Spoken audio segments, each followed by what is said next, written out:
نماز میں خنجر لگا، نماز فجر کی نماز پڑھا تھا، اب ایک دم گرے، وہ چھپا ہوا تھا ابو لولو مجوسی، اس نے 7 وار کیے خنجر کے پیڑ، تو اب گرے، تو پہلی صف والوں کو تو پتہ تھا پیچھے نہیں، تو عبد الرحمن بن عوف لپک کے آگے مصلی پہ کھڑے ہو کے نماز شروع کرتے، اور چند آدمی اس کو پکڑنے کے لیے بھاگے، پھر اس نے آگے جا کے اپنے آپ کو خنجر مار کے اس نے خودکشی کر لی، اٹھا کر مکان پر لے گئے، دودھ پلایا گیا تو وہ آنکھوں سے باہر نکل گیا، کہنے لگے موت کا پیغام آ گیا ہے، تو اپنے بیٹے کو بلایا، کہا بیٹا جا کر اماں جان عائشہ سے کہو کہ عمر امیر المومنین نہ کہنا، اب میں امیر المومنین نہیں ہوں، کہنا کہ عمر بن خطاب اپنے دونوں ساتھیوں کے ساتھ قبر کی جگہ چاہتا، اگر مجھے اجازت مل جائے تو مجھے وہاں دفن کرنا، اگر اجازت نہ ملے تو مجھے عام قبرستان میں دفن کر دیں۔ عبداللہ بن عمر تشریف لے گئے تو اماں عائشہ بیٹھی رو رہی تھی، کہ اماں جان میرا باپ عمر بن خطاب اجازت چاہتا ہے قبر کی اپنے دونوں ساتھیوں کے ساتھ، تو حضرت عائشہ رضی اللہ تعالیٰ عنہ رونے لگی، پہلے بھی رو رہی تھی، کہا عبداللہ یہ جگہ تو میں نے اپنے لیے رکھی ہوئی تھی کہ میں اپنے خامد اور باپ کے ساتھ میں بھی ایک کونے میں سو جاؤں گی، لیکن اگر عمر کی خواہش ہے تو اس جگہ کا عمر مجھ سے زیادہ حقدار۔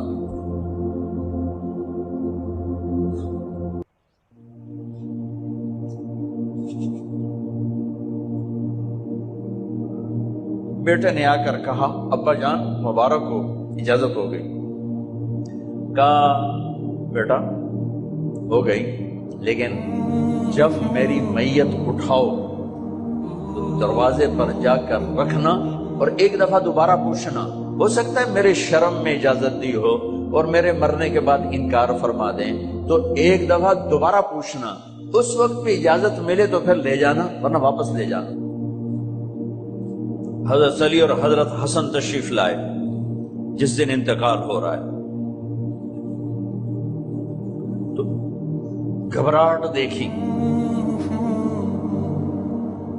تو حضرت علی نے فرمایا عمر موت سے ڈر گئے ہو؟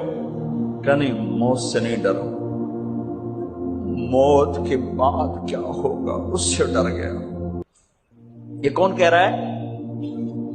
میرے بعد کوئی نبی ہوتا تو عمر ہوتا، یہ وہ کہہ رہا ہے۔ یہ کون کہہ رہا ہے؟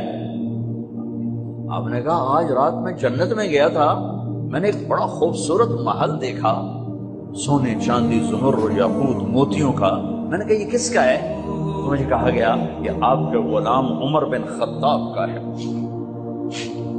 کون کہہ رہے ہیں؟ موت کے بعد جو ہوگا اس سے ڈر رہا ہوں۔ کہ آپ مسجد میں انٹر ہوئے، مسجد میں ایسے لوگ تھے، ادھر ابو بکر تھے اور ادھر عمر تھے، ہاتھ دیو، آپ نے یوں ہاتھ پکڑ لیا، دونوں کے ایسے ہاتھ پکڑ لیے، ادھر ابو بکر ادھر عمر، کہ مجھے دیکھ رہے ہو؟ کہ جی، کہ قیامت کے دن میں ایسے اٹھوں گا کہ میرے ادھر ابو بکر ہوگا اور ادھر میرے عمر ہوگا۔ یہ عمر کہہ رہے ہیں موت سے نہیں ڈرا ہوں، موت کے بعد کیا ہوگا اس پہ ڈر رہا ہوں۔ تو حضرت علی نے فرمایا کیوں ڈرتے ہو؟ میں گواہی دیتا ہوں، میں نے کئی دفعہ اللہ کے محبوب سے سنا کہ جنت کے بڑی عمر کے، ایک تو نا جنت کے نوجوانوں کے سردار، وہ تو حسن حسین ہیں، میں نے کتنی دفعہ سنا اللہ کے نبی سے کہ جنت میں بڑی عمر کے لوگوں کے سردار ہیں ابو بکر اور عمر۔ تو آپ نے کہا قیامت کے دن گواہی دو گے؟ آپ نے کہا، حضرت علی نے کہا میں بھی گواہی دوں گا، میرا بیٹا حسن بھی گواہی دے گا۔ وہ حضرات تشریف لے گئے تو موت کی آہٹ کو محسوس کیا تو بیٹے کی گود میں سر تھا عبداللہ بن عمر کا، بیٹا مجھے زمین پہ لٹا دو۔ انہوں نے یہاں سے ہٹا کر یہاں سر رکھ دیا. وہ حق سنا نہیں کیا کہہ رہا ہوں, زمین پہ ڈال دے. ان کا جی نہیں چاہ رہا تھا, کیا کہہ رہا ہوں, زمین پہ ڈال. انہیں آگے کر دے, وہ پیچھے اٹھ, اپنا چہرہ مٹی میں یوں رکھ اور مٹی میں منہ ملنے لگے ایسے, اور کہہ رہا ہے ویل لک یا عمر ان لم یغفر لک عمر ان لم یغفر لک ربک. اے عمر, اگر تیرے رب نے آج تجھے معاف نہ کی تو تو ہلاک ہو. ویل لک ولأمک ویل لک ولأمک یا عمر ان لم یغفر لک ربک. عمر, اگر آج تجھے اللہ نے معاف نہ کی تو ہلاک ہو. اتنے بڑے مقام والے 1,24,000 میں ایک آدمی ہے مراد, جسے مانگا گیا ایک آدمی. یا اللہ عمر دے دے میرے اسلام کی بلندی کے لیے. وہ کہہ رہے ہیں ویل لک یا ان لم یغفر لک رب.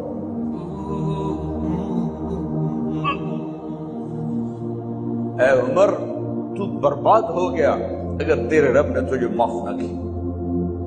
یہ کہتے کہتے جان نکل گئی. صہیب رضی اللہ عنہ نے آپ نے وصیت فرمائی تھی میرا جنازہ صہیب پڑھائے, رومی جنازہ پڑھایا گیا,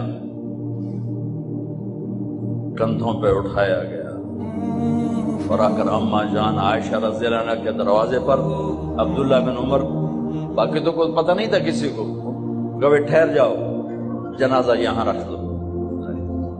پھر آگے بڑھے, دستک دی, اماں جان میرا باپ عمر بن خطاب دروازے پہ پہنچ چکا ہے, اندر آنے کی اجازت ہے. تو اماں جان عائشہ نے فرمایا مرحبا بعمر. ہم عمر کو خوش آمدید کہتے اور باہر تشریف لے گئیں. وہیں حجرہ مبارک میں قبر کھودی گئی.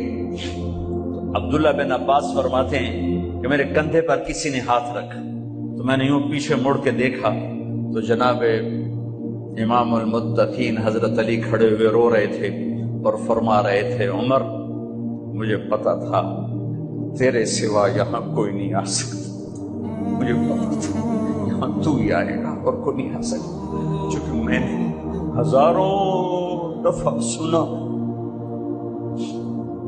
خرجت انا و ابو بکر و عمر دخلت انا و ابو بکر و عمر. میں نے ہزاروں دفعہ اپنے نبی کی زبان سے سنا میں اور ابو بکر عمر گئے تھے, میں اور ابو بکر عمر آئے تھے, میں اور ابو بکر عمر اندر گئے تھے, میں اور ابو بکر عمر باہر گئے تھے. میں نے اپنے نبی کے نام کے ساتھ تجھے اور ابو بکر کو اتنا سنا ہے کہ کسی کو نہیں سنا, لہذا مجھے پتا تھا تو اسی جگہ پہ آئے گا, تیری یہی جگہ ہے. میرے بھائی بہنوں, یہ وہ لوگ ہیں جنہوں نے رضی اللہ عنہ کا ٹائٹل جیتا اور پھر روتے روتے مر گئے. مجھے کیا خبر کیا ہونے والی, اب کو کیا خبر کیا ہونے والی. بے شک میرا رب رحیم ہے, وہ اس کے رحم کے تو فعلی کام بنے گا. کیڑیاں تقریراں تے کیڑے علم, کیڑیاں نمازاں تے کیڑیاں تجدہ, کم تو اس کی رحمت پر بنے گا, پر یہ اعمال اس کی رحمت کو لینے کا راستہ ہیں. یہ بھی ٹھیک نہیں ہے کہ اللہ غفور الرحیم ہے آپ ہی معاف کرے گا. یہ یزید اور حسین کو برابر تو نہ کرے. آل رسول کی بوٹی بوٹی نوچ دی جائے اس کی رضا کو ڈھونڈنے کے لیے.